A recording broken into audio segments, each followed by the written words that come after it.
नमस्कार मित्रों। पिछले वीडियो में आपने देखा और आपने जो रिस्पॉन्स दिया वो बहुत ही प्रशंसनीय है, बहुत उत्साहवर्धक है। इसलिए मैंने सोचा कि अब अगला वीडियो भी आपके लिए बना दूं। मित्रों, इस तरह की जानकारियां आप तक पहुंचती रहेंगी। बस आपको करना यह है कि इसे सारी दुनिया में फैलाना है, लाइक करना है, शेयर करना है, सब्सक्राइब करना है और अपने चैनल का बेल बटन जरूर दबा के रखना है, ताकि सारा अज्ञान और अंधविश्वास दुनिया से विदा हो और सच लोगों के सामने खड़ा हो। मित्रों, पिछले कार्यक्रम में हमने आपको बताया था कि किस तरह से हम विल पावर के साथ शुरू करते हैं। ये हमारी विल पावर है और हर इच्छा पहले यहां पर आती है। अगर हमारी विल पावर अच्छी है तो फिर हमारा तर्क का पार्ट शुरू हो जाता है, यानी लॉजिक शुरू होता है। अगर हमारी इच्छा लॉजिकल है तो हम आगे बढ़ जाते हैं और वो भावनाओं से टकराता है, यानी प्रेम के क्षेत्र में। और जब प्रेम में हमारी स्पष्टता होती है, हमारा संयम होता है और हमारा अनुशासन होता है हमारे जीवन में, तो हम ये बाधाएं पार कर लेते हैं और एक तरह से हम उस संकल्प को पूरा करने की दिशा में आगे बढ़ जाते हैं। मित्रों, इसके बाद परीक्षा होती है मंगल में। जैसा कि आपको पिछले वीडियो में बताया है मैंने, उसे आप जरूर देखिएगा। उसका लिंक आपको ऊपर दिख रहा है। मंगल के बाद हम देखते हैं कि कितना हमारा मानसिक साहस है, यानी साहस और उत्साह हमारा बना रहेगा। इसके बाद हम देखते हैं कि शारीरिक शक्ति, यानी पुरुषार्थ और पराक्रम की शक्ति लगातार हमारा साथ दे। इसके लिए हम शुक्र को देखते हैं।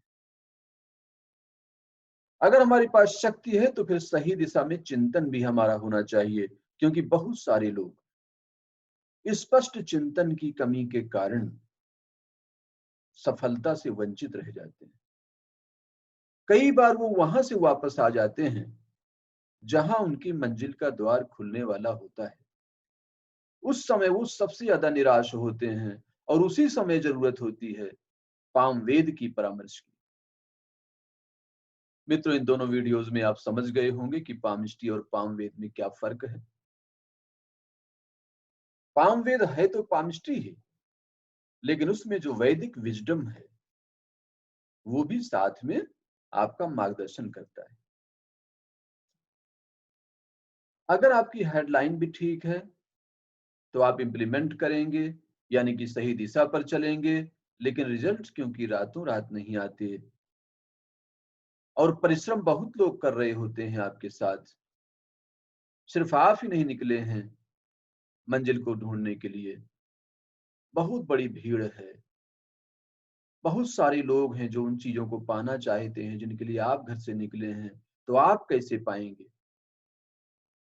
इस बात को समझाने के लिए मैंने ये वीडियो आपके लिए बनाया है।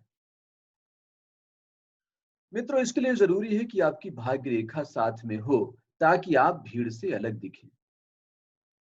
भाग्य रेखा का मतलब होता है कि जो परिश्रम आपने किया है उसका फल आपको प्राप्त हो जाए।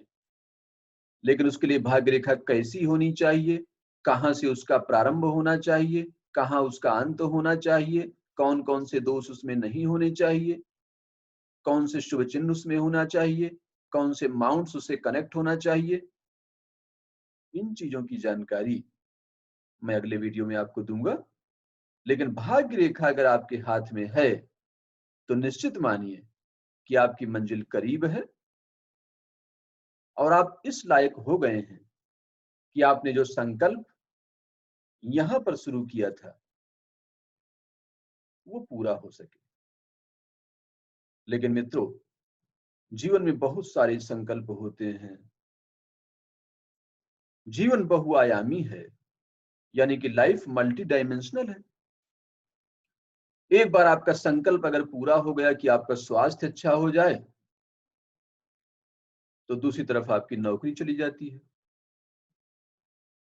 कभी आपका बड़ा संकल्प होता है, बहुत बड़ा सपना होता है कि मेरी शादी हो जाए, और आपका परिवार से विरोध हो जाता है। तो ये किस तरह से भाग्य काम करता है, इसे आपको समझना बहुत जरूरी है और इसी उद्देश्य से मैंने इस चैनल पर यह जानकारी आपको देनी शुरू की है।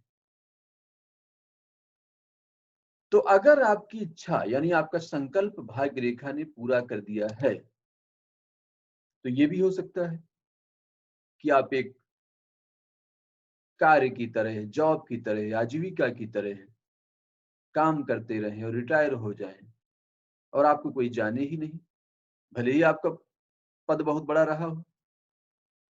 तो कैसे दुनिया आपको जाने और कैसे लोगों को लगे कि आपके बिना काम नहीं चल सकता, और कौन ऐसे चिन्ह है हथेली में जिसके लिए सारी दुनिया आपकी दीवानी हो जाती है और सारे संसार में आप राज करने लगते हैं। ऐसी अद्भुत सफलता के लिए ये जो आखिरी चरण है, ये जो आखिरी चैनल है, इस पर मैं आपको ले जाना चाहूंगा अगले एपिसोड में। मित्रों, अगर ये जानकारी आपको अच्छी लगती है तो इस चैनल को आज ही सब्सक्राइब करिएगा और बेल बटन जरूर दबाइएगा, ताकि सबसे पहले ये जानकारी आप तक पहुंचे और आप इसे सारी दुनिया में पहुंचाएं।